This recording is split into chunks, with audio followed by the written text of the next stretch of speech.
Hi, I'm Hester. I'm an artist specialising in printmaking and I live in the Yorkshire Dales. This is my studio.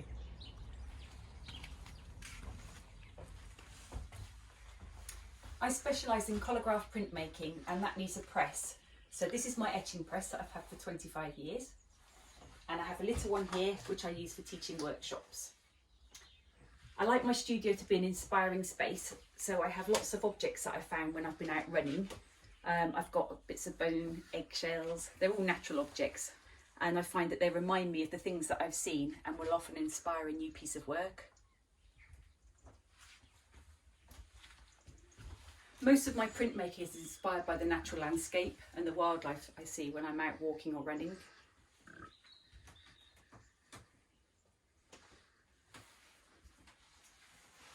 There's lots of different stages to printmaking. So there's the sketching for the design work, and then there's the making of the plates and then the printing of them. And I do all of that in the studio. There's different areas for different things.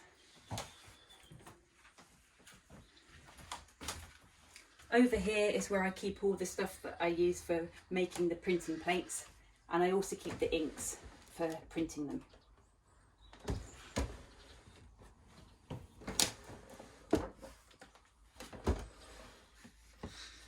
So I'm going to print this little collagraph plate of a globe flower.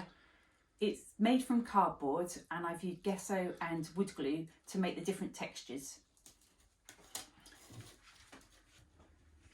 I sealed it with shellac, that's what gives it the golden colour, and I'm now applying oil-based inks.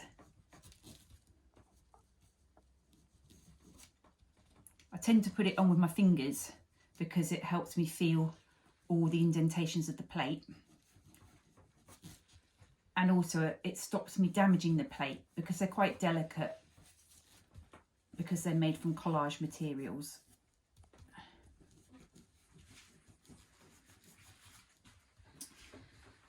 So where you have rough textures, you get a dark tone when it's printed, and where you've created smoother textures, that wipes nice and clean and becomes a light area. So first I'm applying this sepia, and then I'm going to wipe that back and apply the colours. So I put a little bit of green on the stem, and now I'm putting the yellow onto the flower. And I'm putting it on with cotton buds because it's quite a small area to work in, and I don't want the sepia to get wiped into the yellow.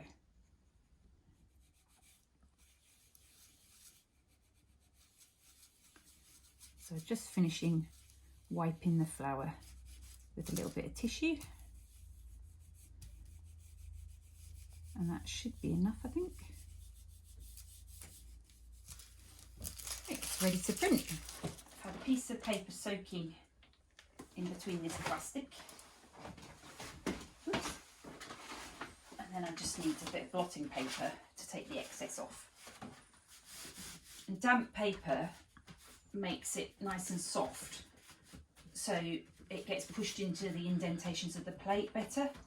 If you use dry paper, it's too stiff and you won't get all the detail. So that's ready.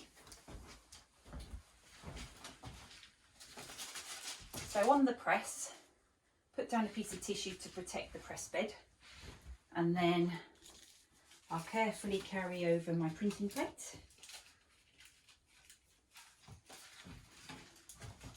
Put it in position. There we go.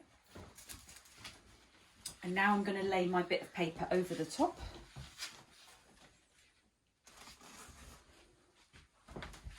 You need to have good clean hands because otherwise you get finger marks all over it. And I lay that over the top. And I usually put some tissue on just to protect the blankets in case we get any ink coming out. Also stops them getting too wet.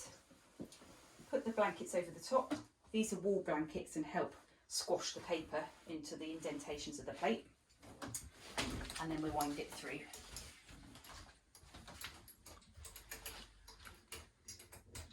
As it hits the plate, it should feel a nice bit of pressure. Nice and smoothly. And this is the reason that all printmakers keep on printing. It's the big reveal.